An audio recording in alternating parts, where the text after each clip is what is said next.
The vast observation deck aboard the Intergalactic Council Station stretched before Dr. Mara Nguyen, its transparent panels revealing the blue-green sphere of Earth below. Thousands of stars dotted the darkness beyond, home to the countless civilizations that made up the Deathworld Alliance. Mara straightened her formal diplomatic uniform and took a deep breath. 5 years of preparation had led to this moment. 5 years since humanity had discovered they weren't alone in the universe. And 3 since they'd learned about the Deathworld Alliance, an exclusive coalition of species that had evolved on the most dangerous planets in known space. "They're ready for you now," said Director Okafor, her supervisor at the Earth Bureau of Intergalactic Relations. Her expression was tight with concern. "Remember, this is just a formality. We've submitted all the required documentation." Mara nodded, though she knew better. The data packets they'd sent ahead, detailing Earth's natural disasters, predators, and environmental extremes, had been dismissed as insufficient and unconvincing by the Alliance Council. This in-person appeal was their last chance. The massive doors to the council chamber slid open. 7 beings sat at a curved table on a raised platform. Each represented a different species from worlds so hostile that their inhabitants had evolved extraordinary adaptations simply to survive.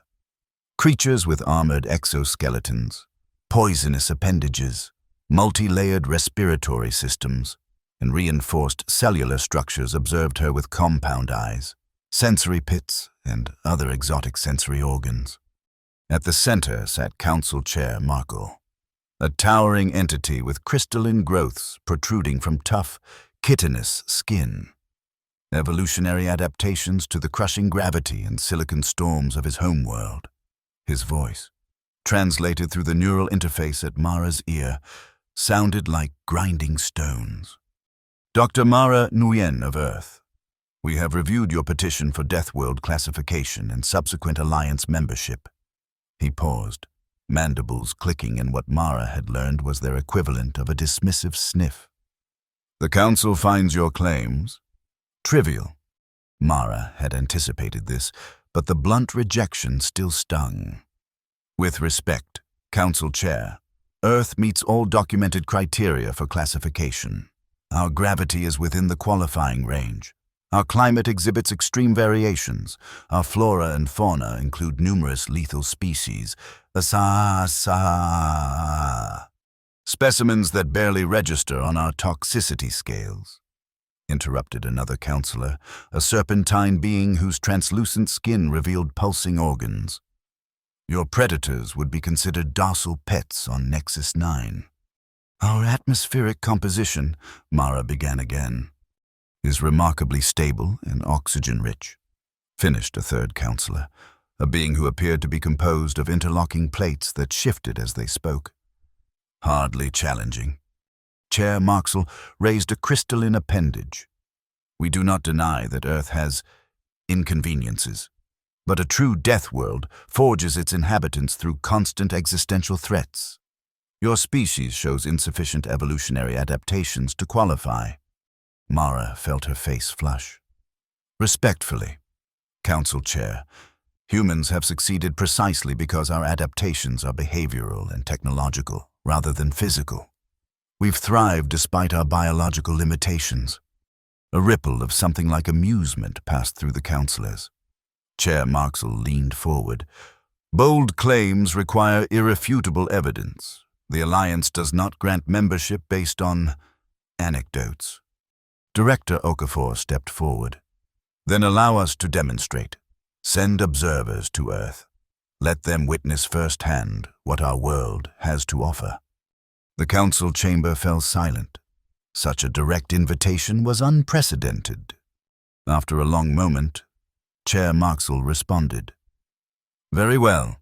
The Council will dispatch 2 observers, Commander Iliash and Analyst Vero." He gestured toward 2 beings at the far end of the chamber. One was a stocky humanoid with dense musculature and metallic filaments running beneath their skin. The other appeared almost gelatinous, with a translucent body containing swirling bioluminescent particles. They will assess your world for exactly 1 standard month. Marcel continued, if, at the conclusion of their evaluation, they do not find sufficient evidence to classify Earth as a death world, your petition will be permanently rejected. No appeals will be permitted. Mara exchanged glances with Director Okafor. This was their only shot. We accept your terms, Mara said firmly. Chair Marxell's crystalline appendages clinked together. Then it is decided. Commander Iliash and Analyst Vero will depart for Earth immediately. May the Void watch over you all. The dismissal was clear. As Mara and Director Okafor exited the chamber, the director whispered, 1 month to prove that Earth is one of the most dangerous planets in the galaxy. No pressure. Mara's mind was already racing, planning the expeditions, the demonstrations, the evidence they would need. I'll need a team, she said. The best we have. You'll have whatever resources you require, Director Okafor promised. Just make it happen. Mara, humanity's place among the stars depends on it.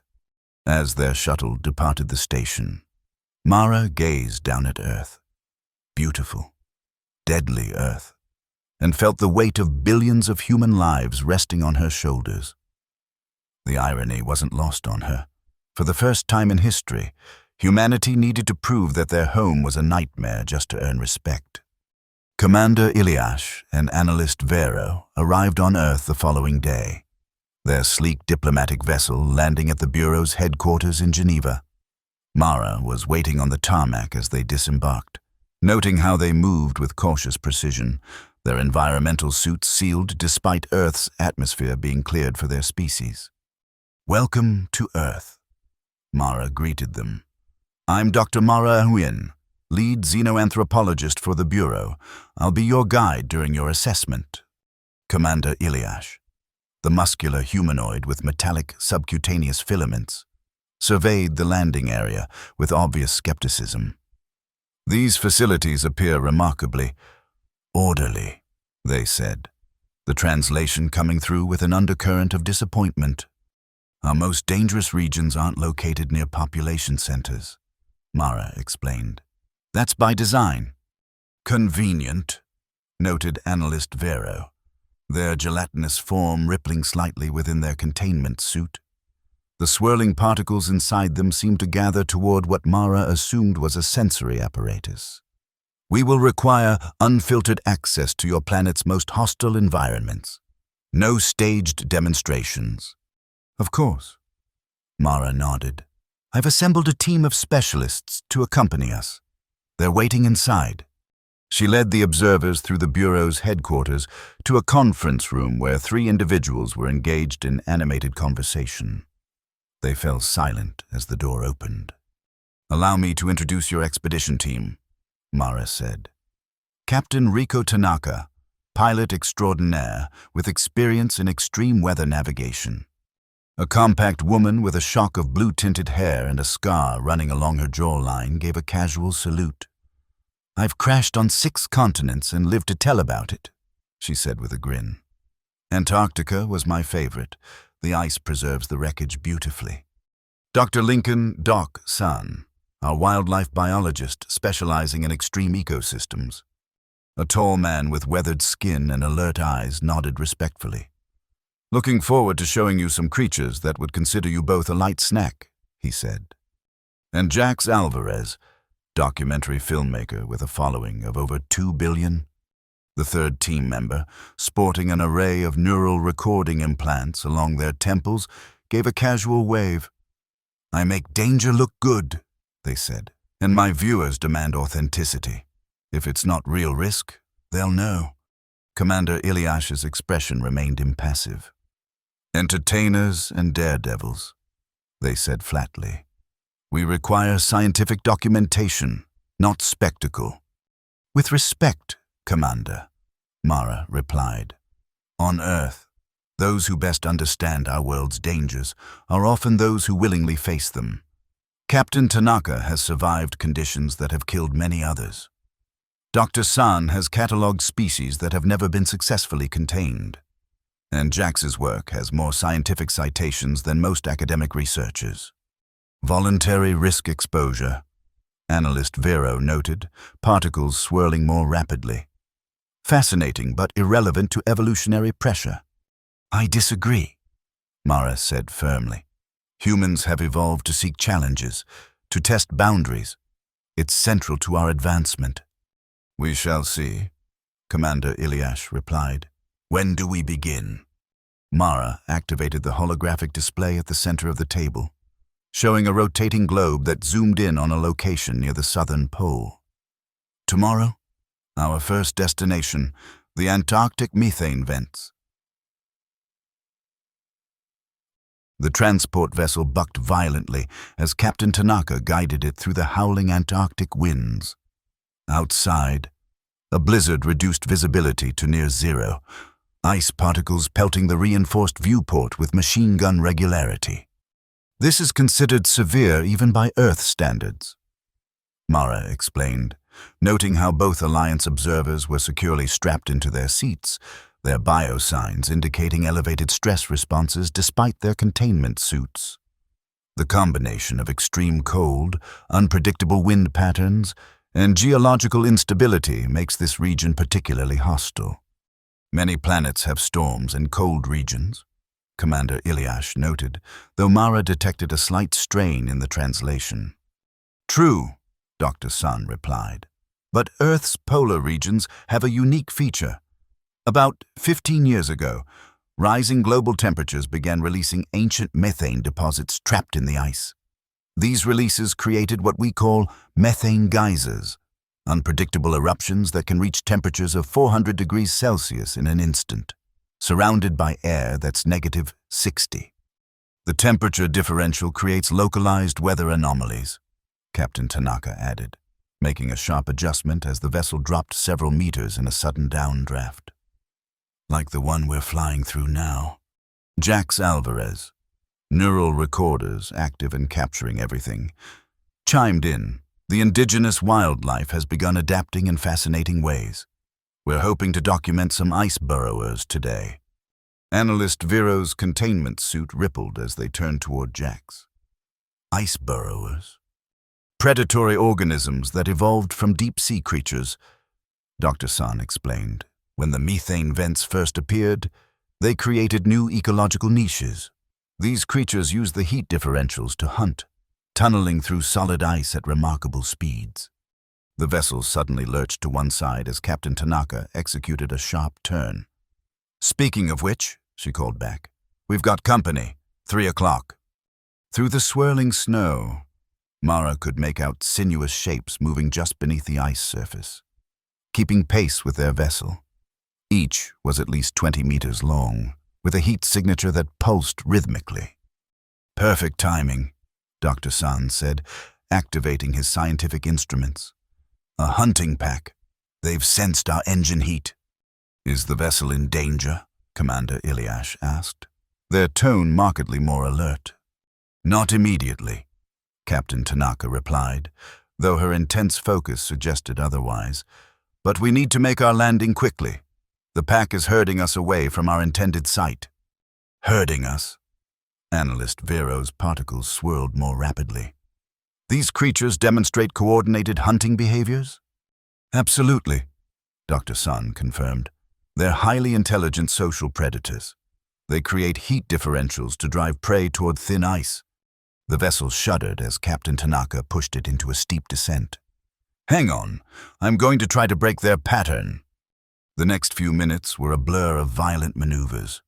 The viewport alternating between whiteout conditions and glimpses of massive serpentine forms moving with unnerving precision through the ice. Jax's neural recorders captured everything, their expression one of focused excitement rather than fear. Deploying sonic deterrents, Captain Tanaka announced, flipping several switches on the control panel. A high-pitched pulse emanated from the vessel, and the ice burrowers briefly scattered before regrouping in a tighter formation. They're adapting, Dr. San noted with professional interest. Remarkable. This is new behavior. Less admiration, more solutions. Mara suggested, noting the increasingly concerning readings from their hull integrity sensors. Landing zone in sight, Captain Tanaka announced. But they've cut us off from the primary site. We'll have to set down near the active vent field. The vent field? Mara's eyes widened. That's a level 5 hazard zone. Better than becoming an ice burrower's dinner, Captain Tanaka replied grimly. Brace for impact. This won't be pretty. The vessel slammed down on a relatively flat expanse of ice, skidding several hundred meters before coming to a halt. Warning lights flashed across the control panel. Hull breach in the lower compartment, Captain Tanaka reported. Environmental seals holding, but we've lost our primary propulsion. The ice burrowers? Mara asked. Dr. San checked his monitors. Circling. They're waiting for us to exit, or for the ice to... A tremendous crack interrupted him as the ice beneath the vessel groaned. Through the viewport, they could see a massive fissure spreading outward from their landing site. Methane pocket, Dr. San shouted. We need to evacuate immediately. To where? Commander Ilyas demanded. Those predators are waiting. We have emergency suits, Mara said, already moving toward the storage compartments. And the research station is 2 kilometers northeast. If we time our departure with the next thermal eruption, we might create enough confusion to make a run for it. Thermal eruption imminent, Captain Tanaka confirmed, reading from her instruments. 90 seconds. As the team rapidly donned their extreme environment suits, Mara noticed that both Alliance observers were moving with newfound urgency. Their earlier skepticism had vanished in the face of immediate danger. Stay together, Mara instructed as they gathered at the emergency exit. The moment the geyser erupts, we move as one group toward the ridgeline. The ice burrowers will be momentarily disoriented by the heat signature. And if they're not, Analyst Vero asked, then you'll get to document a truly authentic Earth-death experience. Jax replied with a grim smile. Neural recorders still actively streaming. The ice beneath them shuddered again, more violently this time. Hairline cracks spiderwebbed across the viewport. 30 seconds, Captain Tanaka called out. Ready on the hatch. They positioned themselves at the emergency exit, environmental suits sealed and emergency beacons active. 10 seconds.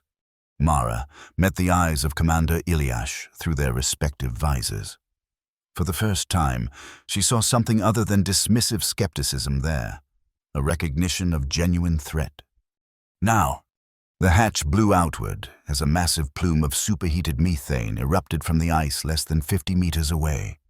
The roar was deafening even through their helmets, the temperature spike immediate and shocking.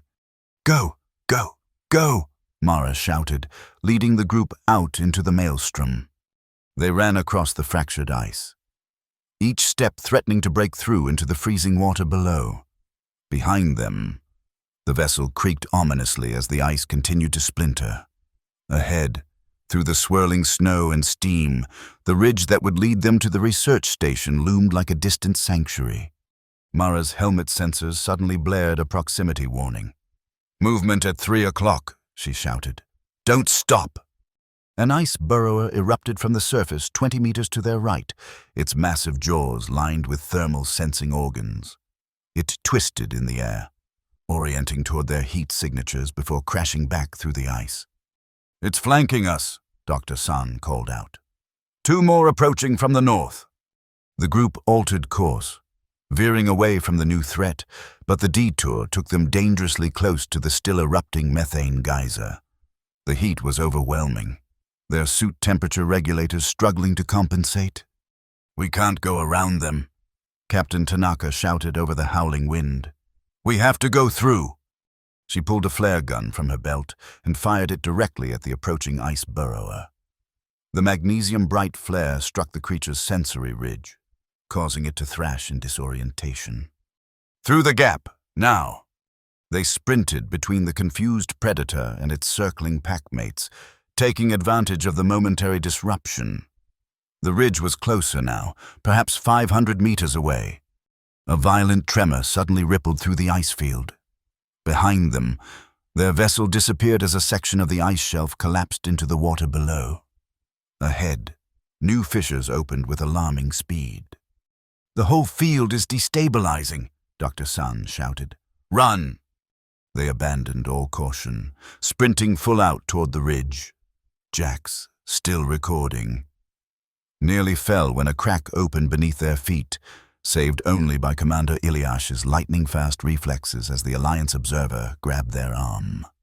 "Thanks," Jax gasped. "Document later. Survive now," Commander Ilyash replied tersely. They reached the base of the ridge just as the largest methane eruption yet burst from the collapsing ice field. The concussive force knocked them off their feet, sending them sprawling onto the more stable rocky ground. Mara struggled to her knees. Taking a head count, everyone had made it, though Captain Tanaka was nursing what appeared to be a dislocated shoulder, and Analyst Vero's containment suit showed signs of stress fractures. "The station is just over this ridge," she said, helping Analyst Vero to their feet. "We can make it." "Your vessel is destroyed," Commander Ilyash noted, looking back at the now unrecognizable ice field, where their transport had been swallowed by the churning water. "And those predators are still active." "Just another Tuesday in Antarctica," Captain Tanaka quipped, wincing as she adjusted her injured arm. "Wait until you see what we've planned for Wednesday." As they began the climb toward the research station, Mara caught Jax transmitting footage back to their network. "Is that live?" she asked. "Of course," Jax replied. 2 billion viewers can't be wrong. We're trending globally right now." "This wasn't a performance," Commander Ilyash said stiffly. "The danger was real." "That's the point," Jax replied. "Everything I document is real. That's why people watch." Analyst Vero's particles swirled thoughtfully. "Your species broadcasts its survival challenges. As entertainment, we celebrate overcoming danger," Mara explained. "It's a fundamental part of human culture." As they crested the ridge and the research station came into view, a welcome beacon of safety in the Antarctic wilderness, she wondered if the observers were beginning to understand. Earth's dangers weren't just environmental features. They were woven into the very fabric of human experience. But their journey had only just begun. 2 days later, safely back at Bureau headquarters, Mara watched with growing concern as the Antarctic footage went viral worldwide, but not in the way she had hoped. "Fake danger is trending on all major platforms," Jax reported, scrolling through their neural feed. "The top comments claim we staged the entire ice burrower encounter." "Staged?" Mara stared in disbelief at the holographic display showing message after message of skepticism. "We nearly died." "That's the problem," Dr. San pointed out. "We survived. To many viewers, that makes it seem choreographed. Humans doubt the authenticity of documented hazards?" Analyst Vero asked, their containment suit repaired but still showing signs of the Antarctic ordeal. "Despite empirical evidence?" "It's complicated," Mara sighed. "Earth has a long history of sensationalized media. People have become skeptical of anything that appears too dramatic, even when it's real." "Inefficient," Commander Ilyash commented. "On a true Deathworld, skepticism about dangers would be swiftly eliminated through natural selection." "That's just it," Captain Tanaka said, entering the room with her arm in a medical stabilizer. "On Earth, we have the luxury of skepticism because we've created safe zones. But that doesn't mean the dangers aren't real." Mara nodded. "Our next demonstration needs to be more definitive." "And where will that be?" Commander Ilyash asked.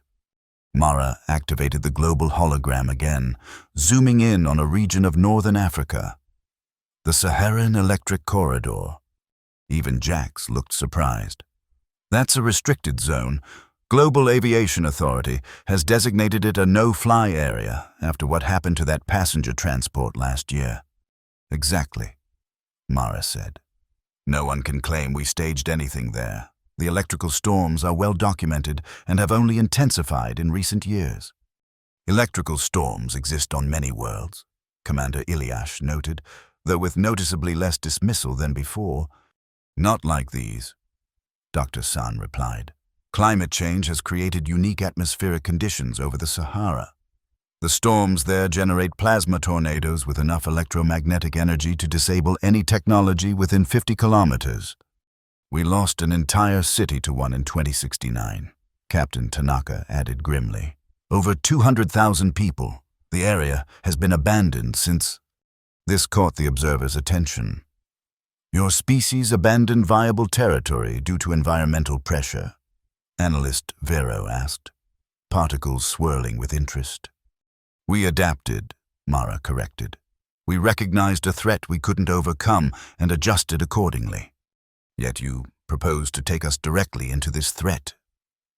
Commander Ilyash observed. We'll be in a specially shielded vehicle, Mara assured them, with redundant safety systems. But yes, there will be risk, considerable risk. The Alliance values empirical evidence, Commander Ilyash said after a moment. We will accompany your expedition. Perfect, Mara replied. We leave tomorrow at dawn. The Saharan landscape stretched before them. An endless sea of sand, broken only by the twisted, blackened remnants of what had once been the city of New Tamanrasset. The specially modified ground vehicle, essentially a rolling Faraday cage with massive treads, crawled across the dunes at a deliberate pace. Initial settlement began in 2052, Mara explained as they approached the ruined city. It was designed to be a model of sustainable desert development with advanced water reclamation systems and solar arrays. What remains appears considerably less advanced, Commander Ilyash observed dryly, looking out at the melted solar panels and collapsed structures. The first major electrical storm hit in 2068, Dr. San continued. It was unlike anything previously recorded. A combination of traditional lightning but with sustained plasma discharges. The scientists called them electric dust devils at first. Then the big one came, Captain Tanaka said, her hands steady on the vehicle's controls despite the increasingly unstable readings on her instruments. November 14, 2069. A plasma tornado over 2 kilometers wide. It sat over the city for 26 minutes. Jax's neural recorders were capturing the devastation as they drove through the outskirts of the ruined settlement. Most of the residents had already been evacuated after the smaller storms, they explained, but the research team and essential personnel remained. 212 people. None survived. The electromagnetic pulse was so powerful it erased all digital records within the city, Mara added, including human neural implants. Those people didn't just die. In many cases, their very memories and identities were erased before their bodies failed. Analyst Vero's particles had gathered near the front of their containment suit, focused on the ruined cityscape. You maintain monitoring equipment here despite the danger? Remote drones and hardened sensors, Dr. San confirmed, though we lose several each month to the storms. The data we gather helps predict similar phenomena that have begun appearing in other regions. Our current understanding is that these plasma events are a new atmospheric phenomenon triggered by the interaction of increased airborne particulates, shifting magnetic field lines, and extreme temperature differentials, Mara explained. They appear to be spreading. A warning light suddenly flashed on the vehicle's control panel. Captain Tanaka immediately adjusted their course. Pressure drop detected to the northwest, she announced.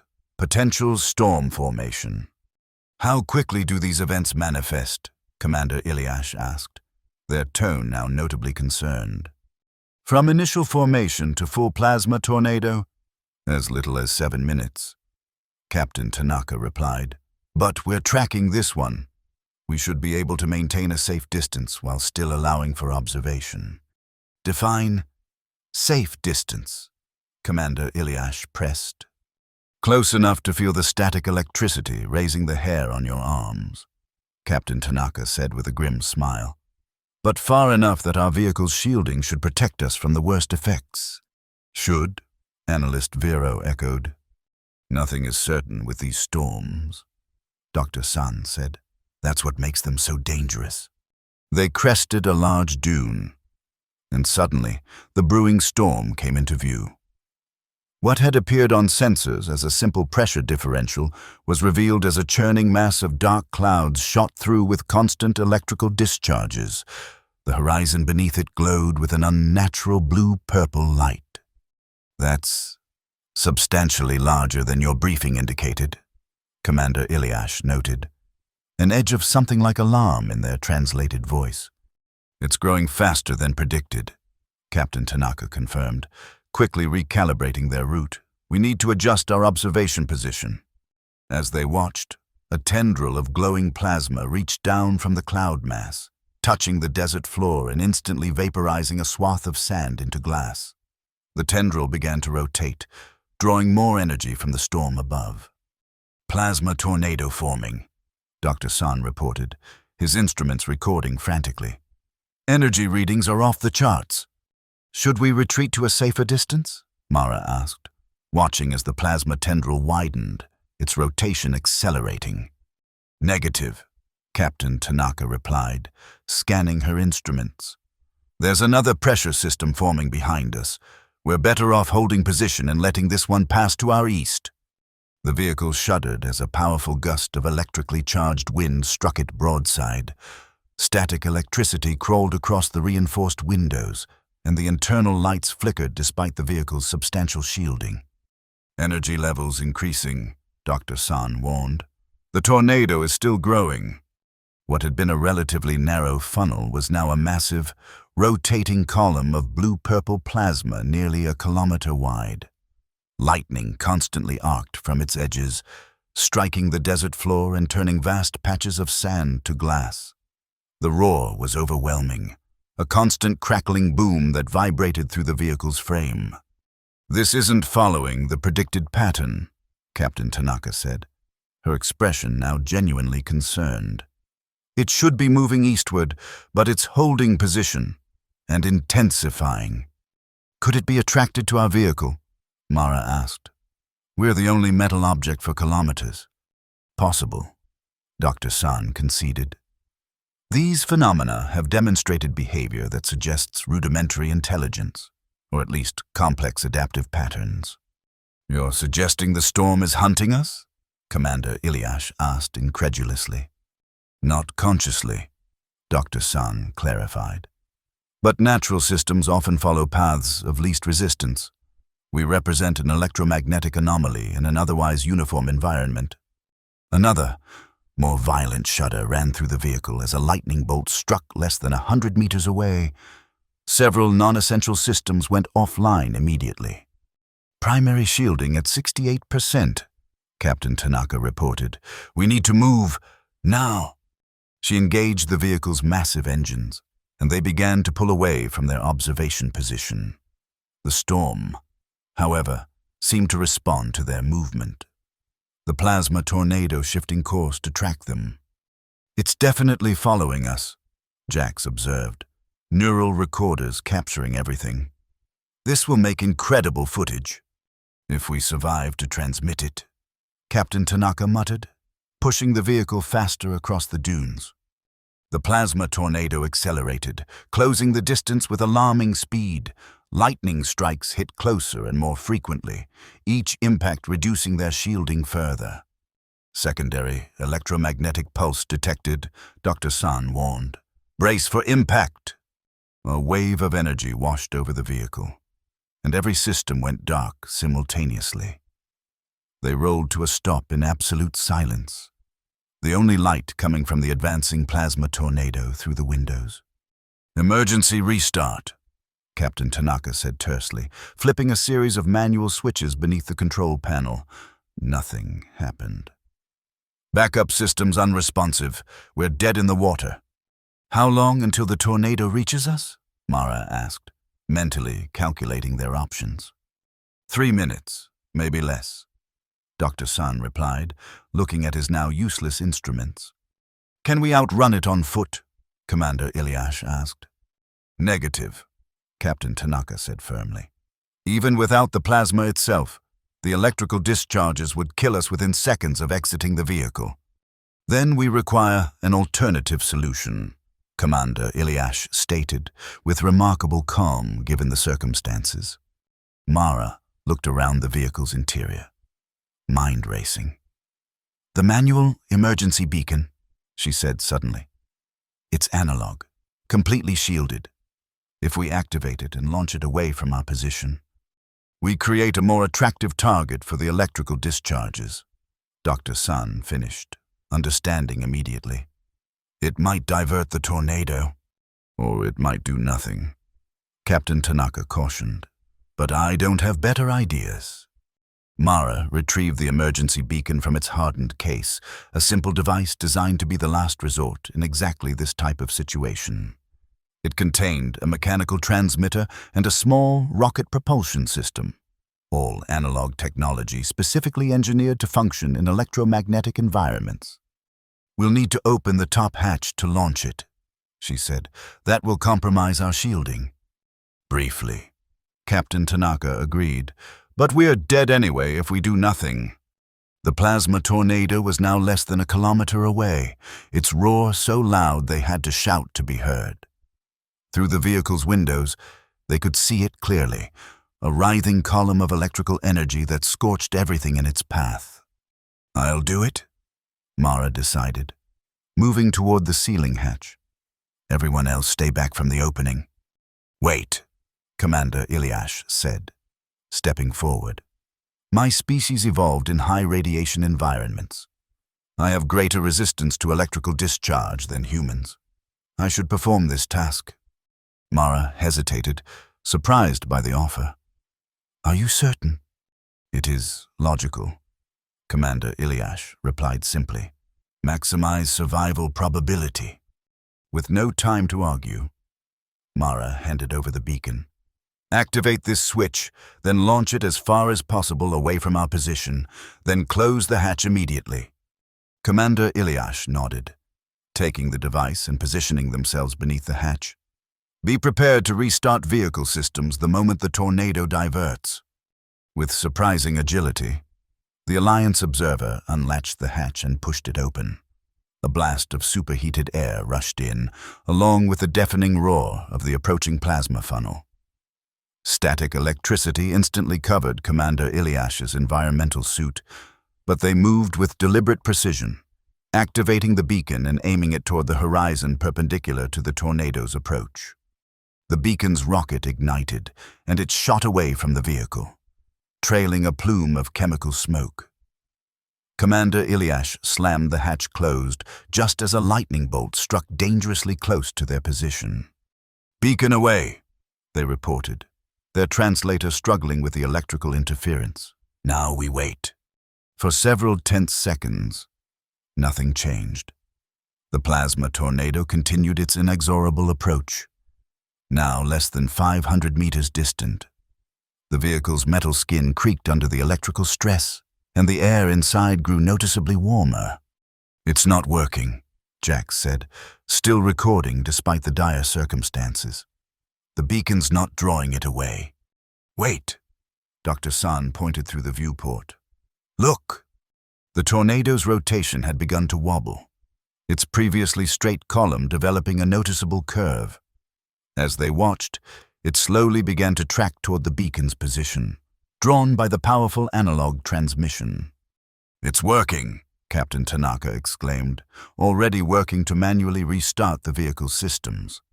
Get ready to move the instant we have power. The tornado veered further away, now moving decisively toward the beacon, its outer edge still passed alarmingly close to their position, close enough that the vehicle's remaining shielding began to fail under the electromagnetic assault.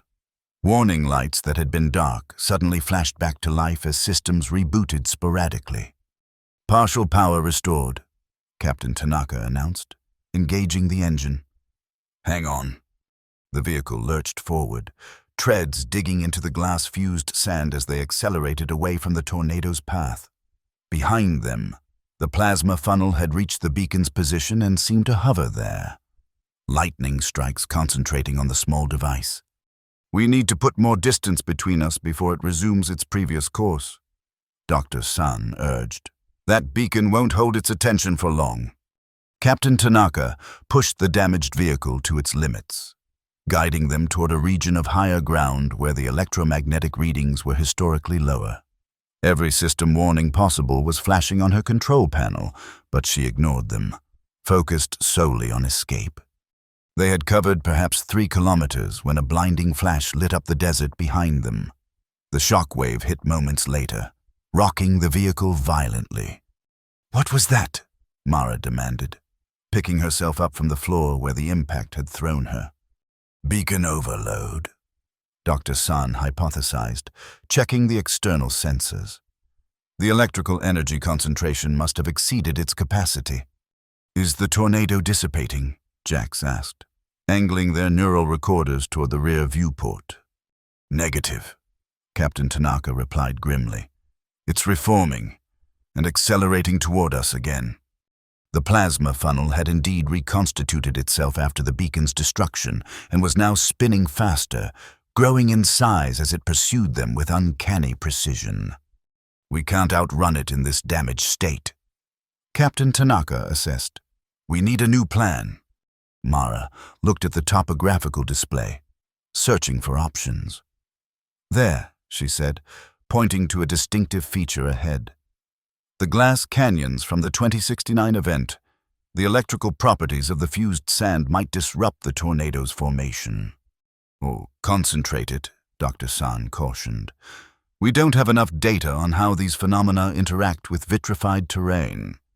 "No better options present themselves," Commander Ilyash noted, their environmental suits still smoking slightly from the electrical exposure during the beacon launch. "Glass canyons it is," Captain Tanaka decided, adjusting their course. "Everyone secure yourselves. This will be rough terrain." As they approached the canyons, deep fissures in a vast field of lightning-fused glass, the plasma tornado gained on them rapidly. Electrical discharges struck closer and more frequently, each impact further degrading their already compromised shielding. "We're not going to make it," Dr. San said, watching the distance counter tick down too slowly. "Yes, we will," Captain Tanaka insisted, bypassing safety protocols to draw more power to the engines. The vehicles surged forward, the overtaxed systems howling in protest. They reached the edge of the glass field just as the outer tendrils of the tornado caught up to them. Electrical energy crawled across the vehicle's exterior, finding every microscopic gap in the shielding. Inside, equipment sparked and failed, and the air filled with the smell of burning insulation. "Get down!" Mara shouted as a particularly powerful surge caused a control panel to explode in a shower of sparks. Captain Tanaka drove them deeper into the glass canyons, navigating by instinct as most of her instruments failed. The towering walls of fused sand rose around them, creating a maze-like environment that partially shielded them from the direct force of the tornado. "The electrical activity is changing," Dr. San observed, watching through a viewport as lightning began to strike the glass walls rather than their vehicle. "The canyon is acting as a natural conductor, drawing the energy away." "Can we use that?" Mara asked. "Possibly," Dr. San nodded. "If we can reach the central basin, the electrical properties of the glass might create enough disruption to break the tornado's cohesion." Captain Tanaka nodded grimly, steering them through the narrowing passages. "Central basin it is, if we live that long." The vehicle shuddered continuously now, systems failing in cascades as the electrical assault overwhelmed even the redundant shielding. The temperature inside rose steadily as cooling systems failed, and breathing became difficult as air filtration degraded.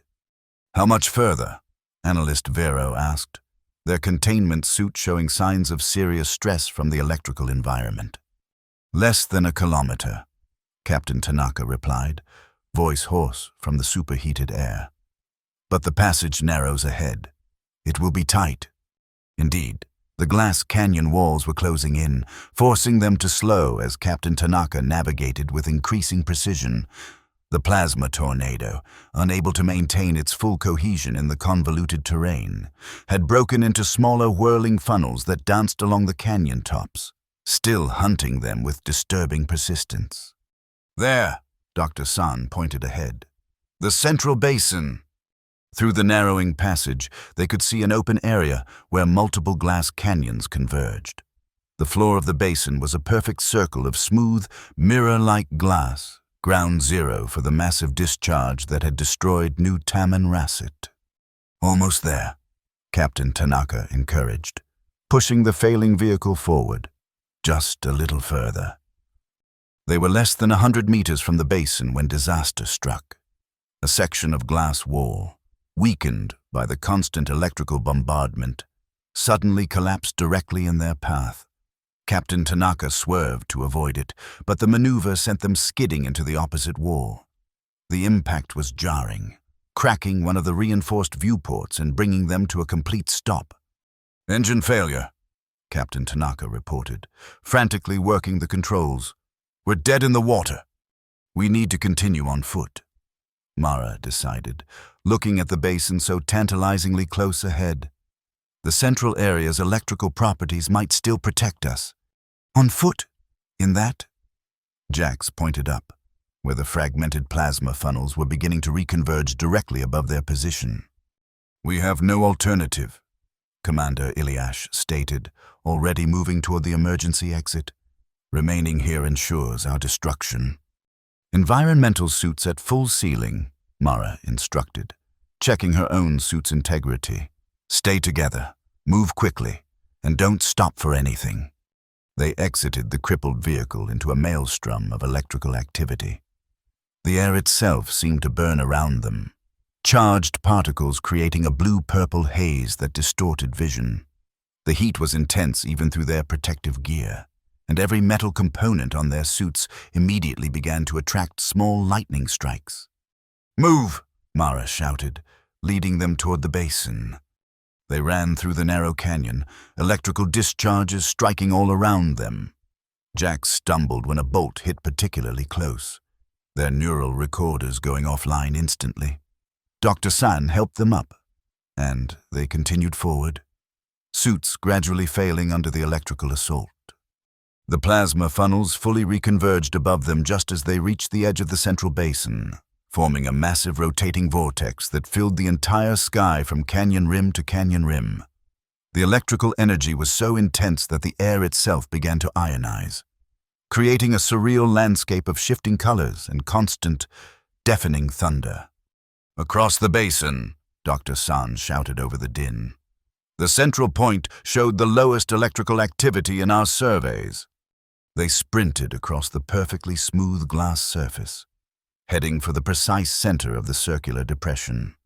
Above them, the plasma tornado seemed to hesitate, its rotation pattern becoming erratic as it interacted with the unique electromagnetic properties of the vitrified basin. "It's working," Captain Tanaka called out. "The tornado is destabilizing." Indeed, the massive funnel was beginning to break apart again, its cohesion disrupted by the complex electrical field generated by the glass basin. Lightning still struck all around them, but with decreasing frequency and intensity. They reached the center of the basin just as the tornado began to dissipate completely, its energy dispersing in a spectacular display of electrical discharges that raced across the glass surface in fractal patterns. The group huddled together, environmental suits damaged but still functional, as the storm gradually subsided. After what seemed like an eternity, the roaring finally diminished, replaced by an eerie silence. The sky above gradually cleared, revealing stars beginning to appear in the early evening light. "We survived," Analyst Vero stated, their voice conveying clear disbelief. "Welcome to Earth," Mara replied, exhaustion evident in her tone. "Where we face this sort of thing often enough to have emergency protocols for it." "Your emergency protocols nearly resulted in our destruction," Commander Ilyash pointed out, though without the dismissive tone they had used previously. "But they didn't," Captain Tanaka countered, removing her helmet now that sensors indicated the air was safe again. That's the point. We adapt. We overcome. We survive.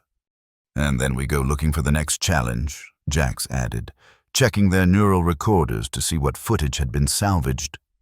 Humans are peculiar that way. As they made their way to the emergency shelter at the edge of the restricted zone, Mara noticed both Alliance observers engaged in private communication, their respective biological systems indicating intense information exchange. She couldn't help but wonder if they were beginning to understand what made Earth truly dangerous, not just its environmental hazards, but the human relationship with those hazards. One demonstration remained, the most dangerous yet. But first, they needed to address a growing problem, the public reaction to their expeditions. Back at Bureau headquarters the following week, Mara stared at the holographic displays with mounting frustration. Despite Jax's best efforts, public opinion had turned decisively against their demonstrations. Manufactured dangers is trending globally, Jax reported, scrolling through their neural feed. The Saharan footage is being called an elaborate hoax using atmospheric special effects. Special effects? Captain Tanaka gestured to her still healing electrical burns. Tell that to my medical team. People believe what's comfortable, Dr. San observed, and it's more comfortable to believe we're exaggerating Earth's dangers than to accept that our home is fundamentally hostile to human life. Commander Ilyash and Analyst Vero observed the human team's frustration with evident interest. Your species denies empirical evidence of threats, Commander Ilyash noted, yet you have survived and prospered. Puzzling. It's because we compartmentalize, Mara explained. Most humans live in carefully controlled environments where they never have to face these extremes. It makes the danger seem distant, theoretical. Yet you demonstrated that these threats are very real. Analyst Vero's particles swirled thoughtfully, and spreading. Which brings us to our final demonstration, Mara said, activating a new holographic display. Something that cannot be dismissed as staged or exaggerated. The hologram showed a chain of volcanic islands in the Pacific Ocean, with one island highlighted in pulsing red, Niuatahi Caldera. Dr. San identified it. Part of the Pacific Ring of Fire, a submarine volcano that emerged as an island just 30 years ago. It's also the site of the annual Deathworld festival, Jax added, their expression brightening. Perfectly timed. It begins in 3 days. Deathworld Festival, Commander Ilyash echoed. A gathering of extreme environment enthusiasts, Captain Tanaka explained. People who deliberately seek out the most dangerous conditions Earth has to offer. They compete in challenges designed to test human limits. Voluntary exposure to lethal conditions as recreation. Analyst Vero's containment suit rippled in what Mara had come to recognize as their expression of surprise. It's the purest expression of humanity's relationship with danger, Mara said. And this year's festival is particularly significant because Niuatahi is showing signs of imminent eruption. You propose to attend an entertainment event on an actively erupting volcano? Commander Ilyash's tone suggested they were questioning the human sanity. Not just attend, Mara corrected. Participate, all of us. The room fell silent as the implications sank in. The festival organizers have already approved our application, Mara continued. We'll be competing in 3 challenges, the lava run, the acid rain traverse, and the predator maze. The what? Commander Ilyash demanded. The predator maze is new this year, Captain Tanaka explained. Genetically engineered marine organisms adapted to the volcanic environment, supposedly non-lethal, but definitely painful. This is madness, Commander Ilyash stated flatly. This is Earth, Mara countered, and it's our final chance to prove that we belong in the Deathworld Alliance. The public reaction would be irrelevant if we do not survive. Commander Ilyash pointed out. The risk is calculated, Dr. San assured them. The festival has extensive safety protocols.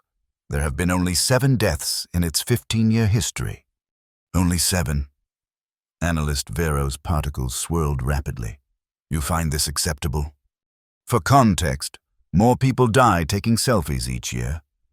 Jax noted. Everything carries risk. We just choose which risks are worth taking. Mara watched the Alliance observers carefully. Their month on Earth was nearly complete, and while they had witnessed genuine dangers, she wasn't convinced they truly understood what made Earth qualify as a death world. This final demonstration needed to drive the point home. You're not required to participate in the challenges yourselves, she offered. Observing would be sufficient. Observing from a safe distance would invalidate the assessment. Commander Iliash replied immediately. If human participants face these dangers directly, Alliance observers must do the same. Mara hadn't expected this response. Are you certain? Your environmental requirements are different from ours. The volcanic environment might pose unique risks to your species. The Alliance does not shy from danger, Commander Iliash stated firmly. We will participate fully. Very well. Mara nodded, both impressed and concerned by their commitment. We leave for New Atahi tomorrow. I suggest everyone get whatever affairs they have in order, just in case. As the meeting dispersed, Captain Tanaka pulled Mara aside. You do realize the volcano isn't just showing signs of eruption, right? Global Geological Survey has it at imminent status. They're predicting a major event within the week. I'm aware, Mara replied quietly. But the festival organizers are proceeding anyway. They say it adds to the authenticity of the experience. And you're okay with this level of risk, for all of us? Mara considered the question carefully. The Alliance needs to understand that Earth's deadliness isn't just about environmental hazards. It's about our relationship with those hazards, how we confront them, adapt to them, sometimes even embrace them. And if things go sideways, if the volcano fully erupts while we're on the island, then we'll adapt, Mara said simply. Like humans always do. Niwatahi Island rose from the Pacific like a blackened fist, steam and smoke continuously venting from its fractured surface. The volcanic island, less than 3 decades old, was essentially a massive caldera with a series of smaller cones emerging from its center. Rivers of fresh lava carved glowing paths down its slopes, meeting the ocean in explosive clouds of superheated steam. The transport vessel approached cautiously, navigating through waters that bubbled with geothermal activity. Despite the obvious dangers, dozens of other vessels were already anchored in the makeshift harbor, everything from sleek luxury yachts to repurposed military craft, all bringing spectators and participants to the Deathworld Festival. Current surface temperature averages 48 degrees Celsius, Dr. San reported, checking the external sensors. Atmospheric sulfur dioxide levels are nearly toxic, and seismic activity is constant. Paradise, Captain Tanaka quipped, guiding their vessel toward the designated docking area. Through the viewport, they could see the festival grounds taking shape along a relatively stable plateau on the island's eastern flank. Temporary structures made from heat-resistant materials housed monitoring equipment, medical facilities, and viewing areas. Hundreds of people moved about, setting up equipment or preparing for the challenges ahead.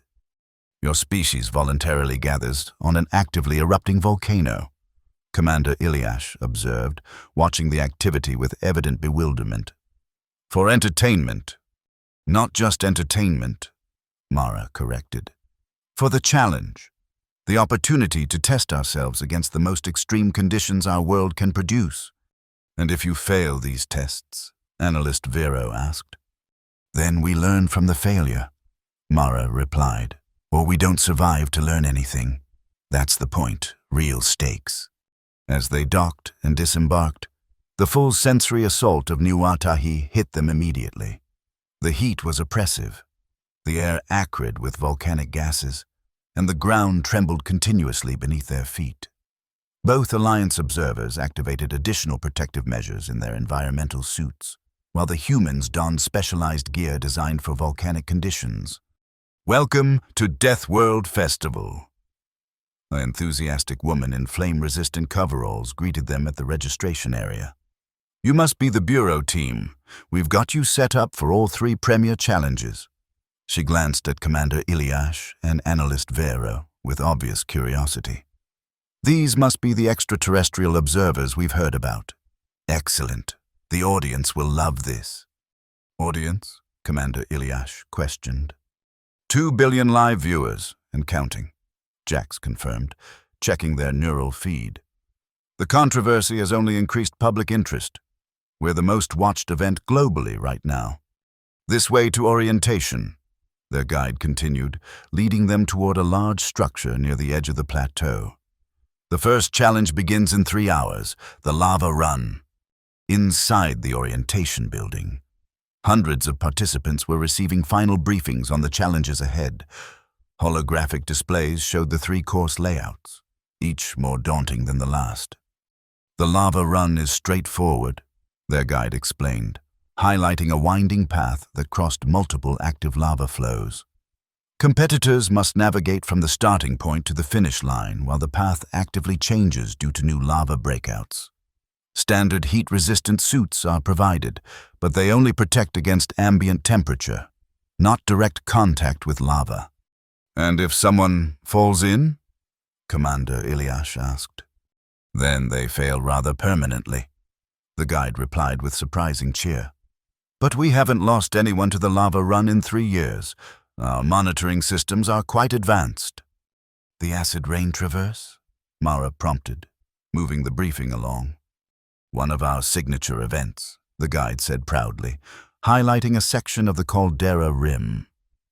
"Competitors must cross a series of suspended platforms while our artificial weather system generates acidic precipitation with a pH of approximately 1.5. Protective gear is minimal by design. The acid will cause chemical burns with prolonged exposure." "And the Predator Maze?" Dr. San asked, particularly interested in this new challenge. "Our most exciting addition this year," the guide confirmed, bringing up a detailed hologram of a partially submerged labyrinth. "We've partnered with GeneTech Marine to create organisms specifically adapted to Nuatahi's unique conditions. The creatures aren't lethal, mostly, but they are quite territorial and have some fascinating defensive adaptations." "Mostly non-lethal?" Analyst Vero's particles swirled with concern. "We maintain a 98.5% survival rating," the guide assured them. "Industry-leading for extreme environment competitions." As the briefing continued, Mara noticed both Alliance observers becoming increasingly agitated, their biological signs indicating stress responses beyond what she had observed during their previous expeditions. "We can still withdraw from direct participation," she offered quietly. "Observation would be sufficient?" "Negative," Commander Iliash replied firmly. "The Alliance does not retreat from challenges. However, I question the wisdom of your species in creating additional dangers beyond those naturally occurring." "That's the point you're missing," Mara explained. "Earth isn't just naturally dangerous, it's made more so by humanity's response to those dangers. We don't just survive our death world, we engage with it, challenge it, sometimes even enhance its threats as a test of our adaptability." A sudden tremor, stronger than the constant background seismic activity, shook the building. Dust filtered down from the ceiling, and several holographic displays flickered momentarily. "Ah, right on schedule," their guide said, checking her instruments. "The volcano's entering a more active phase. Perfect timing for the challenges. If you'll follow me, we'll get you fitted for your protective gear." As they followed her to the equipment area, Captain Tanaka moved closer to Mara. "That wasn't a normal tremor," she murmured. "That was a precursor event." "I know," Mara replied quietly. "The volcano's building towards something significant. Should we reconsider our participation?" Mara glanced at the Alliance observers, who were being fitted with specially modified protective gear. "We came here to prove that Earth qualifies as a death world. What better proof than facing a genuine eruption?" There's a line between demonstration and suicide mission, Captain Tanaka pointed out. We'll maintain awareness of the volcanic activity. Mara decided. If it approaches critical levels, we'll evacuate with everyone else. But until then, we proceed as planned.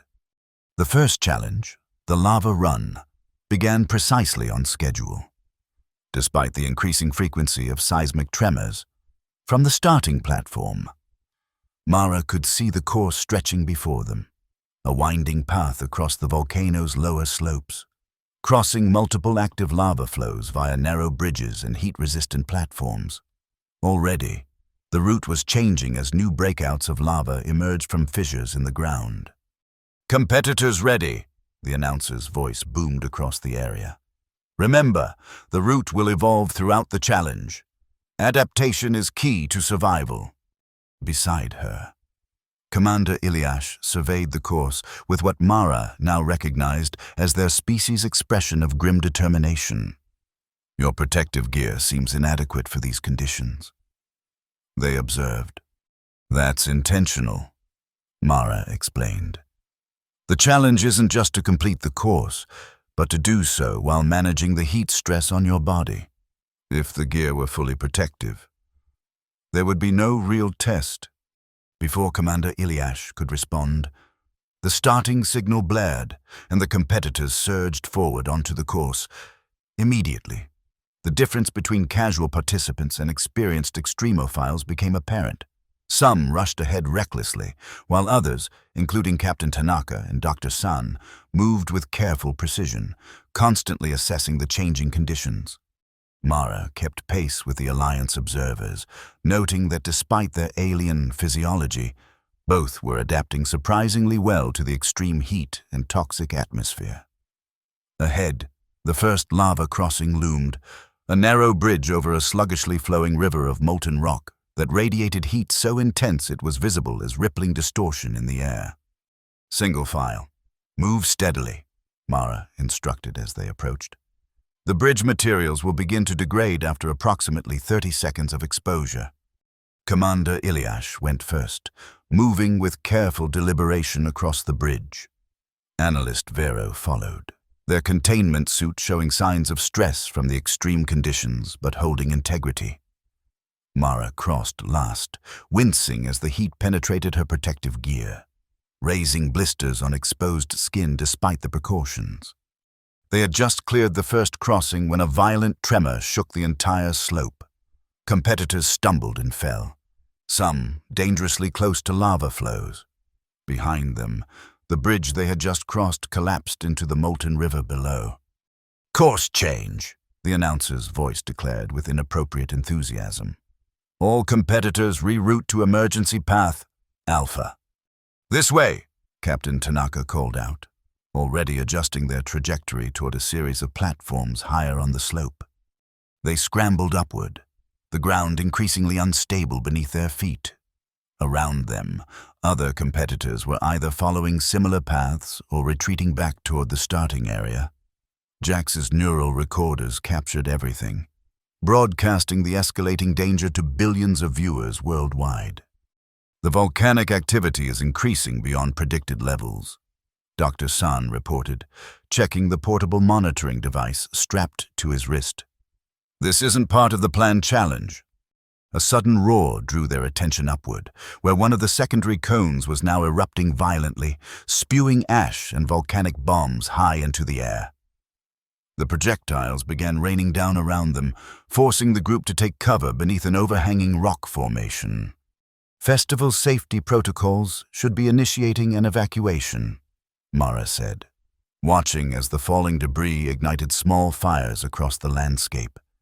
"Evacuation signals are active," Jax confirmed, checking their neural feed. "But the main harbor area is reporting damage from a landslide. Vessels can't dock." "Then we need to reach the emergency assembly point," Captain Tanaka decided, pointing toward a reinforced structure higher on the caldera rim. "From there, we can access the aerial evacuation platforms." They left their temporary shelter, moving as quickly as safety allowed across the increasingly treacherous terrain. What had begun as a controlled challenge was rapidly devolving into a genuine survival situation. Around them, festival staff were attempting to guide competitors toward evacuation routes, but the spreading lava flows and continuous tremors were cutting off established paths. "Another fissure opening ahead," Dr. San warned as the ground split open 20 meters in front of them, releasing a fresh surge of lava that rapidly blocked their intended route. "Alternate path through the monitoring station," Captain Tanaka directed, leading them toward a small structure built into the caldera wall. "We can cut through and reach the upper assembly area." As they approached the monitoring station, Mara noticed something odd about the patterns of lava flow and seismic activity. "The eruption is behaving unnaturally," she said to Dr. San. "These fissure patterns don't match standard volcanic behavior." "I've noticed," he replied grimly. "Someone's been tampering with the subsurface magma channels, probably trying to create more exciting challenges for the festival." "You're suggesting this dangerous situation has been artificially enhanced?" Commander Ilyash asked, genuine alarm evident in their translated voice. "It would explain the unusual activity patterns," Dr. San confirmed. "But whoever did it miscalculated. The volcano's natural eruption cycle is synchronizing with their modifications, amplifying the effects beyond what they intended." They reached the monitoring station, finding it abandoned, emergency systems flashing warnings across all displays. Captain Tanaka quickly accessed the main console, pulling up a holographic map of the current volcanic activity. "This is bad," she assessed bluntly. "The primary magma chamber is showing pressure readings off the chart. This isn't just an eruption. The entire caldera is approaching a potential collapse scenario." "Evacuation status?" Mara asked. "Aerial platforms are operating at capacity," Captain Tanaka reported, scanning the emergency feeds. "But they're prioritizing injured competitors. At current rates, complete evacuation will take approximately 2 hours. The volcano won't give us 2 hours," Dr. San said, pointing to the pressure readings. "We have maybe 30 minutes before catastrophic failure." "Alternative extraction options?" Commander Ilyash asked, displaying remarkable calm despite the dire situation. Captain Tanaka studied the map, searching for possibilities. "There's a research submersible docked on the eastern underwater shelf. If we can reach it, we could escape beneath the surface where the eruption effects will be somewhat mitigated." "Through the Predator Maze," Jax noted, indicating the partially submerged labyrinth that now lay between them and potential safety, "which is still fully stocked with genetically engineered marine predators. Preferred to certain death in a caldera collapse," Commander Ilyash stated firmly. "Agreed," Mara decided. "Let's move." They exited the monitoring station into a landscape transformed by the escalating eruption. Ash filled the air, reducing visibility to mere meters. The ground shook continuously, and new lava breakouts appeared with alarming frequency. In the distance, they could see the aerial evacuation platforms lifting off with loads of evacuees. But the platforms were clearly insufficient for the number of people still stranded on the island. "This way." Captain Tanaka led them down a precarious path toward the coastline, where the Predator Maze challenge had been constructed in a sheltered cove. The maze consisted of partially submerged concrete barriers, creating a labyrinth that connected to the deeper waters where the research submersible was reportedly docked. As they approached the maze entrance, they could see that the festival staff had abandoned their posts, leaving the challenge area unsupervised. Warning lights flashed across the automated control systems, indicating that safety protocols had been overridden by the emergency evacuation procedures. "The containment barriers for the engineered organisms have been deactivated," Dr. San observed, checking the control panel. "The creatures are no longer restricted to designated areas." "What exactly are we facing?" Commander Ilyash asked. "According to the specifications, the primary organisms are modified cephalopods with enhanced intelligence and territorial instincts," Dr. San explained. "Secondary species include some form of adaptable cnidarians, jellyfish analogues, with advanced toxin delivery systems. Can your protective gear withstand their attacks? Analyst Vero asked, particles swirling with concern. Partially, Dr. Sun replied honestly. The suits weren't designed for prolonged marine exposure or defense against biological agents. A violent explosion from the main caldera emphasized the urgency of their situation. Looking back, they could see the entire peak of the volcano erupting with catastrophic force, pyroclastic flows beginning to cascade down its sides. No time for detailed planning, Mara decided. We go now, stay together, and move as quickly as possible through the maze. They entered the maze through the main challenge gate, immediately wading into chest-deep water. The concrete walls of the labyrinth rose around them, creating narrow corridors that twisted and turned with no obvious pattern. Emergency lighting, running on backup power, cast an eerie blue glow across the water's surface. The submersible should be docked approximately 200 meters through the maze, Captain Tanaka said, consulting her portable navigation device. But the most direct route is blocked by a collapsed section. We'll need to find an alternate path. They moved forward cautiously, each step carefully placed on the uneven submerged floor. The water was uncomfortably warm, heated by the volcanic activity, and cloudy with suspended particles, further reducing visibility. Movement ahead, Commander Ilyash warned, their enhanced sensory systems detecting what the humans could not yet see. A moment later, the surface of the water rippled as something large passed beneath it. Dr. Sun activated a handheld scanner, analyzing the water composition. Multiple organisms converging on our position, he reported. They're attracted to our heat signatures and movement patterns. Defensive formation, Mara instructed. Back to back, keep moving toward the eastern exit. They formed a tight group. Facing outward as they continued through the maze, the water around them grew increasingly agitated as more creatures gathered. Intelligent enough to recognize potential prey but hesitant to attack outright. Their first clear sighting came as they rounded a corner in the maze, a modified cephalopod, its body nearly 2 meters in diameter, tentacles rippling with bioluminescent patterns. It hovered in the water ahead, clearly observing them with unsettling intelligence. Don't make sudden movements, Dr. Sun advised. They're highly sensitive to perceived threats. They attempted to skirt around the creature, keeping their distance while continuing toward their destination. For a moment, it seemed the organism might let them pass unmolested. Then another violent tremor shook the entire structure, dislodging sections of the concrete walls and sending waves through the confined space. The sudden chaos triggered the cephalopod's defensive instincts.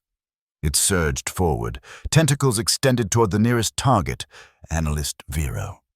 Down, Commander Ilyash shouted, shoving the other observer beneath the water's surface just as the tentacles whipped through the space where they had been.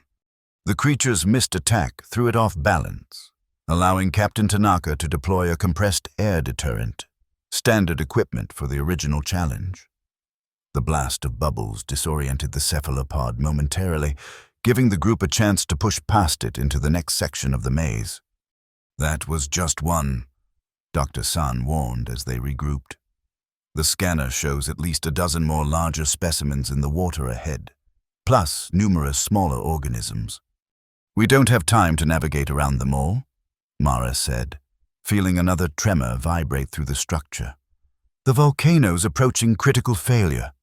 Indeed, even from their partially enclosed position, they could see the sky above had darkened to near night conditions as ash filled the atmosphere.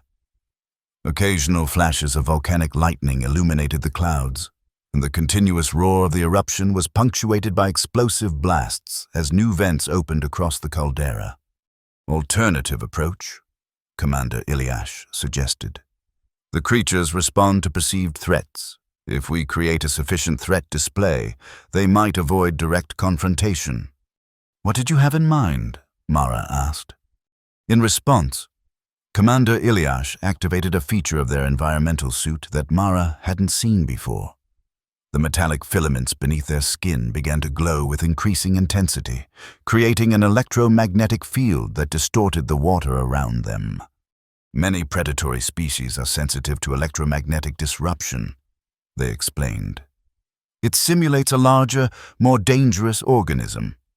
Worth trying, Mara agreed. Everyone stay close to Commander Iliash. Let's move. With the commander's suit generating its disruptive field, they pressed deeper into the maze. The effect was immediately noticeable.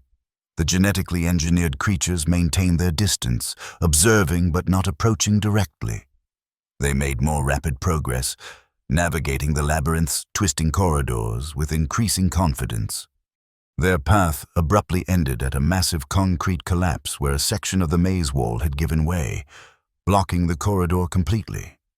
Dead end, Captain Tanaka confirmed, checking her navigation device. We need to backtrack and find another route. No time, Mara decided, feeling another, stronger tremor shake the entire structure. We go over. The collapsed section, while blocking the corridor, created a climbable mound that rose above the water's surface. With considerable effort, they scrambled up the broken concrete, helping each other over the jagged edges and unstable sections. From the top of the collapse, they could see across several sections of the maze to where the open ocean began. Partially visible in the churning waters was their destination, the research submersible, still docked at the underwater platform. There's our exit, Mara pointed. But we'll need to cross at least 3 more maze sections, and we'll be exposed above the waterline. The commander's electromagnetic deterrent won't be as effective if we're not in the water with the organisms, Dr. San noted. Then we move quickly and deal with threats as they arise, Mara decided. No other options remain. They descended the other side of the collapse, re-entering the water in a section of the maze they would have otherwise never reached. Here, the water was deeper, chest height giving way to areas where they needed to swim briefly between partially submerged platforms. Energy signature change in the water, Dr. San warned, checking his scanner. New organism type approaching. Before anyone could react, the water around them erupted with searing pain as they swam into a cloud of nearly invisible jellyfish analogues. Their tentacles, microscopic and numerous, delivered powerful neurotoxins on contact, penetrating even their protective gear at seams and joints. Jax cried out, momentarily paralyzed by the toxin. Dr. San grabbed them before they could sink beneath the surface, dragging them toward the nearest platform. Neural toxin, Dr. San reported through gritted teeth, his own exposure evident in his labored movements. Temporary paralysis, intense pain, but non-lethal in small doses. Define small doses, Commander Iliash requested, their environmental suit showing damage from the Cnidarian attack, but their synthetic biology apparently more resistant to the toxin. Less than what we just received, Dr. San replied grimly. Multiple exposures could prove fatal. They regrouped on the platform, checking their injuries. Everyone had been affected to some degree, with Jax the worst hit. Their neural recorders were still functioning, broadcasting their increasingly desperate situation to the world, but they could barely stand without assistance. I can't carry them and maintain the electromagnetic deterrent, Commander Iliash stated, calculating their options. The field requires my full concentration. I'll take them, Captain Tanaka volunteered, already positioning herself to support Jax's weight. Dr. San, you and Analyst Vero stay close to the commander for protection. Mara, take point. They reorganized quickly, with Mara leading the way, scanning for the clearest path through the remaining sections of the maze. Captain Tanaka supported Jax, who was fighting through the neurotoxin effects with visible determination, their neural recorders still transmitting despite their condition. 2 more sections to cross, Mara called back, identifying their position on the mental map she'd constructed. The submersible platform should be directly beyond the eastern exit. Another violent tremor shook the entire structure, more powerful than any previous. A distant roar, audible even over the constant eruption noise, signaled that something catastrophic was occurring at the main caldera. Pyroclastic flow incoming, Dr. San shouted, pointing toward the volcano where a massive cloud of superheated gas and ash was cascading down the slopes at terrifying speed. "We have minutes at most." They abandoned all caution, pushing forward through the maze as rapidly as possible. The electromagnetic deterrent continued to keep the larger predators at bay, but smaller organisms attacked opportunistically, each encounter resulting in painful toxin exposures that progressively weakened the group. The final section of the maze presented the greatest challenge yet. A completely submerged passage that required swimming underwater for approximately 15 meters to reach the exit. With Jack still partially paralyzed and everyone suffering from accumulating toxin exposure, the swim would push them to their limits. "No alternative route," Captain Tanaka confirmed, checking her damaged navigation device. "We swim or we die here." "I'll go first," Commander Ilyash decided. "My electromagnetic field should clear most organisms from the passage." "I'll assist Jax," Mara said, taking over from Captain Tanaka. "Everyone else, conserve your strength for the swim." Commander Ilyash entered the water. Their environment suits glow illuminating the murky passage. After a moment, they surfaced. "Passage is navigable. Limited organism activity detected. We must move quickly before they return." One by one, they entered the water and swam through the submerged tunnel, each fighting against the effects of toxin exposure and physical exhaustion. Mara went last, supporting Jax, whose condition had marginally improved but who still struggled to coordinate their movements. The passage seemed endless, the water pressing in from all sides. Visibility reduced to mere centimeters beyond Commander Ilyash's electromagnetic glow. Mara's lungs burned for air, her muscles screaming with the effort of propelling both herself and Jax forward. Just as her strength began to fail, her hand struck a metal surface. She pushed upward, breaking through into open air on the other side of the passage. They had reached the submersible docking platform. The research vessel was still there. A sleek, cylindrical craft designed for underwater volcanic observation. Its hatch stood open, awaiting their arrival with an almost eerie anticipation. "Everyone aboard," Captain Tanaka ordered, her professional training taking over as she moved to the vessel's controls. "Quickly!" They climbed into the submersible, securing the hatch just as the first effects of the pyroclastic flow reached their position.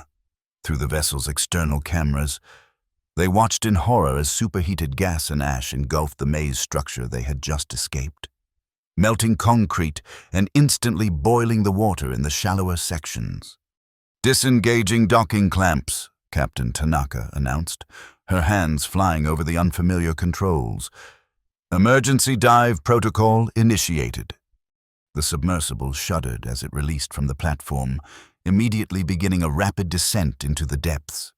Above them, the ocean's surface boiled and churned as the pyroclastic flow spread across it, the water offering temporary resistance before succumbing to the intense heat. "Depth 100 meters and increasing," Captain Tanaka reported. "Hull integrity stable. Life support functioning." "Remarkable," Analyst Vero commented, their particles swirling with what Mara now recognized as their equivalent of astonishment. "You anticipated this scenario?" "Not specifically," Mara admitted, administering emergency medical treatment to Jax with supplies found in the submersible's first aid station. "But adaptability is humanity's greatest evolutionary advantage.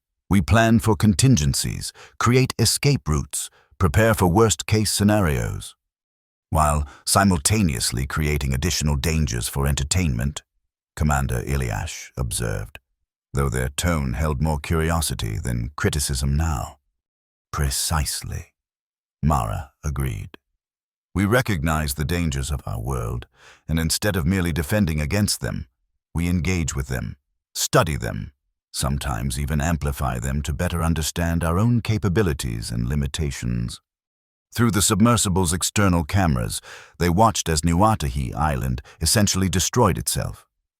The caldera collapse had triggered a massive underwater eruption, creating a tsunami that would soon spread across the Pacific. Emergency systems would already be activating around the ocean rim. Tsunami barriers rising to protect coastal cities. Your world tries to kill you, analyst Vero noted, observing the destruction. And your response is to create competitions to see who can most effectively risk death without experiencing it. More or less, Dr. San confirmed, analyzing samples of the neurotoxin extracted from their exposure sites. We call it advancing human knowledge and capability. Most species evolve to avoid danger, Commander Iliash said. Yours appears to seek it out. Not universally, Mara clarified. Most humans prefer safety and stability. But as a species, we recognize that growth requires challenge. The most significant human advancements have come in response to our most dangerous environments and situations. The submersible continued its journey through the underwater volcanic landscape, navigating between hydrothermal vents and lava tubes that glowed eerily in the abyssal darkness. Captain Tanaka had established communication with rescue authorities, who were directing them toward a retrieval point several kilometers from the eruption zone. The damage to New Atahi appears catastrophic, Commander Iliash observed, studying the sensor readings. Yet I detect numerous human vessels in the vicinity, conducting rescue operations directly in the danger zone. Of course, Captain Tanaka replied, as if it were the most natural thing in the world. We don't abandon our own, even when rescue personnel risk death themselves? Analyst Vero questioned. Especially then, Mara said quietly. It's the core of what makes humanity resilient. We face dangers not just individually, but collectively. We venture into hostile environments not just for personal achievement, but to expand the boundaries of what our entire species can endure and overcome. As the submersible approached the designated retrieval coordinates, Mara realized that the Alliance observers were experiencing a profound shift in perspective. They had arrived on Earth expecting to find a planet that failed to meet Deathworld criteria. Instead, they had discovered something perhaps more significant. A species whose relationship with danger was unlike anything the Alliance had previously categorized. We've arrived at the retrieval point, Captain Tanaka announced, bringing the submersible to a stable position at 50 meters depth. Rescue vessel EAT 12 minutes. Mara looked around at her team, injured, exhausted, but alive. Jax's neural recorders had continued functioning throughout their ordeal, broadcasting every moment to an audience that now numbered nearly 3 billion. Whatever the Alliance decided, humanity had demonstrated that Earth deserved recognition not just as a dangerous world, but as something perhaps unique in the galaxy, a world whose inhabitants had evolved to thrive on danger itself. The council chamber aboard the Intergalactic Council station felt different somehow when Mara entered it for the second time. The 7 representatives of the Deathworld Alliance sat as before on their raised platform, but their posture, their very energy, had changed. Gone was the dismissive skepticism she had encountered during her first presentation. Director Okafor stood beside her, along with Captain Tanaka, Dr. San, and Jax, all still bearing visible evidence of their Niwatahi ordeal. Commander Iliash and Analyst Vero had taken positions with the Council, their formal report already submitted. Chair Marxell's crystalline appendages clinked together as he activated the formal proceedings. Dr. Mara Nguyen of Earth, we have reviewed the evidence presented during our observer's assessment period, including the unedited neural recordings of all expeditions. Mara nodded, waiting for the verdict. The past week had been a whirlwind of debriefings and medical treatments. The Niwatahi disaster had claimed 27 lives despite evacuation efforts, making it the deadliest Deathworld festival in history. Global opinion remained divided on whether the Bureau's participation had been reckless endangerment or a necessary demonstration of Earth's qualifications. Our assessment criteria for Deathworld classification are specific and measurable. Chair Marxell continued, planetary conditions must pose constant, existential threats to inhabitant species, requiring significant evolutionary adaptations for survival. Here it comes, Mara thought, preparing herself for rejection despite their efforts. Earth's natural hazards, while substantial, fall below the Alliance threshold in several categories. Chair Marxell stated, gravity, atmospheric toxicity, predator lethality, and several other metrics are insufficient for standard classification. Director Okafor tensed beside her, clearly preparing to lodge a formal protest. However, Chair Marxell continued, mandibles clicking thoughtfully. Commander Iliash and Analyst Vero have presented compelling evidence that our established criteria fail to account for a previously uncategorized form of environmental pressure, cultural integration of danger. Murmurs spread through the assembled councillors, clearly indicating that this assessment had prompted significant debate. Your species, Chair Marxell addressed the human delegation directly, has developed a unique evolutionary strategy, rather than physical adaptations to environmental threats. You have evolved behavioral and technological responses. More significantly, you have incorporated voluntary risk exposure as a core cultural element, creating artificial selection pressures that enhance your collective adaptability. Commander Iliash stepped forward. Our observations confirm that humans actively seek challenges that most species would evolve to avoid. They deliberately engage with environmental hazards, study them, sometimes enhance them, and utilize them as mechanisms for advancement. The neural recordings from your Deathworld festival were particularly illuminating, Analyst Vero added, their particles swirling in complex patterns. The willingness to risk death for the purpose of testing personal and species limitations represents an evolutionary strategy unprecedented in Alliance records. Chair Marxell's crystalline appendages clinked again.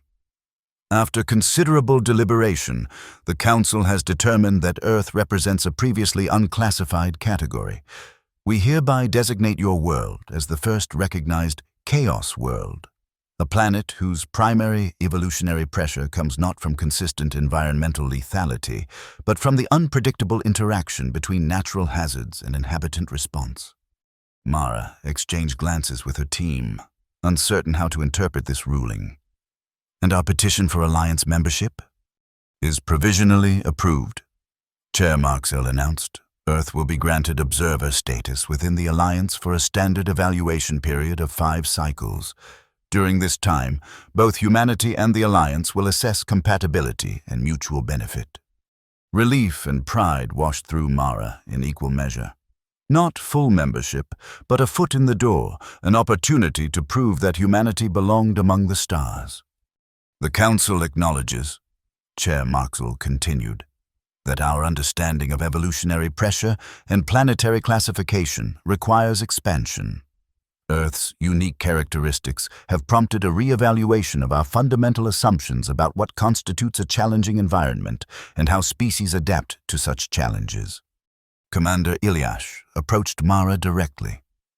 Your demonstrations were educational, they said, their translator conveying a complex mix of respect and lingering bewilderment. I have never before encountered a species that celebrates survival rather than merely achieving it. That's the essence of humanity, Mara replied. We don't just endure our world's dangers, we find meaning in overcoming them. A philosophy that both fascinates and concerns the Alliance, Commander Iliash noted. Your tendency to seek out and even create challenges could be viewed as either your greatest strength or a potentially destabilizing influence. Which is precisely why the provisional period is necessary, Chair Marxell interjected. Both parties must determine if integration serves mutual interests. As the formal proceedings concluded and the human delegation prepared to depart, Analyst Vero approached Mara with a final observation. The most compelling evidence for your world's qualification was not the environmental hazards themselves, they said, particles swirling thoughtfully. It was the moment when your team chose to risk your own lives to save Commander Iliash and myself during the Niwatahi eruption. That wasn't part of the demonstration, Mara pointed out. It was just human. Exactly, Analyst Vero replied.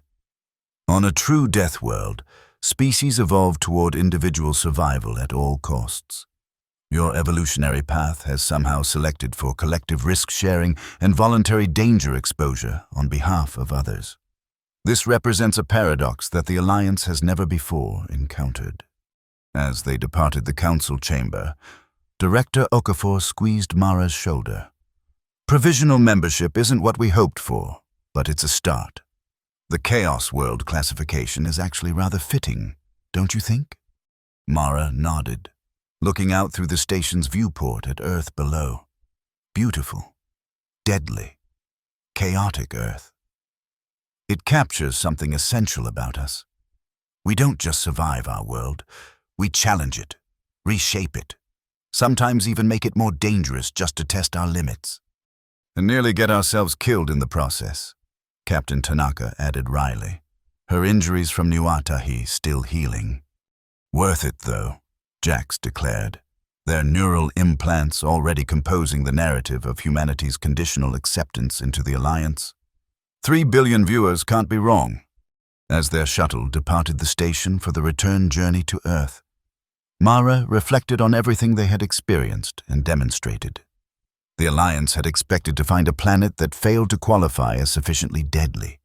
Instead, they had discovered a world where deadliness itself had been transformed into something unique, a crucible for human innovation, adaptation, and collective resilience. Earth might not be the most inherently lethal planet in the galaxy, but it had produced something perhaps more valuable, a species that turned danger into opportunity, that found exhilaration where others found only threat, that reached toward the stars not despite the challenges of their homeworld, but because of them. The Deathworld Alliance hadn't believed Earth qualified until they visited. Now, they would never look at danger or humanity the same way again.